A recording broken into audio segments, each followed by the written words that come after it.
ગેસની અંદર સીધા 60 રૂપિયાનો વધારો કરી અને મહિલાઓને માથે હાથ રાખીને રોવાનો વારો આ સરકારે લાવ્યો છે।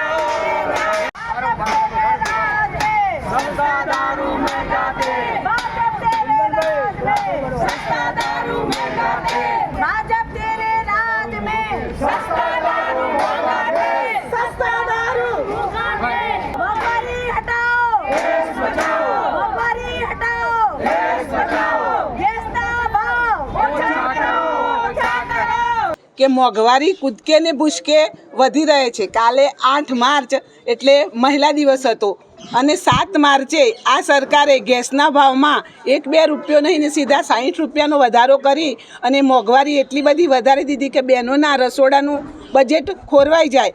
આજે બહેનો મજૂરીએ જાય તો એમને 250 રૂપિયા કે 300 રૂપિયા મજૂરી મળે છે અને મોંઘવારીનો માર એટલો બધો છે કે એમને ઘર ચલાવવા માટે દરરોજે 500 કે 700 રૂપિયાની જરૂર પડે તો બહેનોને ઘર કેવી રીતના ચલાવવું। આજે કિસાનોની પણ એ જ હાલત છે। કિસાનોને પણ જીએસટીમાં વધારો કરી અને એમની પણ કમર તોડી નાખવામાં આવી છે। પેટ્રોલ, ડીઝલ, શાકભાજી, કરિયાણું બધું જ મોંઘું છે। આજે કૂદકે ને ભૂસકે મોંઘવારી વધી રહી છે અને બહેનોનું બજેટ ખોરવાઈ રહ્યું છે।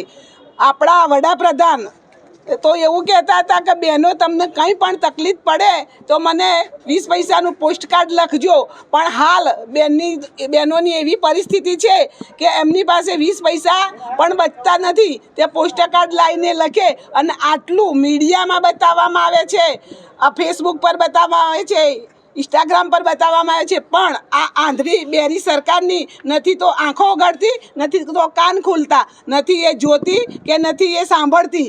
ગાંધીજીના 3 વાંદરા જેવી એમની જે સરકાર છે, આ ડબલ એન્જિનની સરકાર, એ સરકાર અમારી મહિલાઓની વાતો સાંભળે અને મોંઘવારી દૂર કરે એવી હું સરકારને વિનંતી કરું છું અને અપેક્ષા રાખું છું। અત્યારે દિવસે ને દિવસે દિન પ્રતિદિન સરકાર દ્વારા જે ખાદ્ય ચીજ વસ્તુઓના દરેક વસ્તુઓના ભાવ વધી રહ્યા છે। દરેક મહિલાઓને પોતાનું રસોડું કેવી રીતે ચલાવવું એ પ્રશ્ન ઊભો થયો છે। ખાદ્ય ચીજ વસ્તુઓ, રોજિંદા ચીજ વસ્તુઓની ભાવ વધી ગયા છે અને તાજેતરની અંદર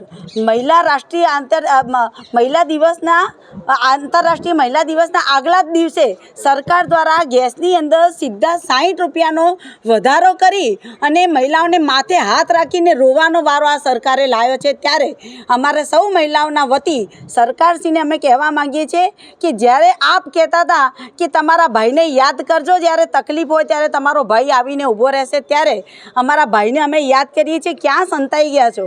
દિવસે ને દિવસે ભાવ વધારી રહ્યા છો। તમારી બહેન દીકરી એને ઘર કેવી રીતે ચલાવવું એ પ્રશ્ન થયો છે અને આવી આર્થિક ભીસની અંદર ક્યાંક ને ક્યાંક પીસાઈ અને કોઈ બહેનોને આત્મહત્યા કરવાનો બી અત્યારે પરિસ્થિતિ ઊભી થઈ છે। ત્યારે આપણા માધ્યમથી સરકારશ્રીને કહેવા માંગીએ છીએ કે મહિલા ઉપર થતું શોષણ, મહિલાઓ માટે થઈ આમ વધતી જતી જે મુશ્કેલીઓ દૂર કરવા માટે તાત્કાલિક આ જે ભાવ વધારો ગેસમાં પણ કર્યો છે એ પાછો ખેંચો એવી આપને વિનંતી છે।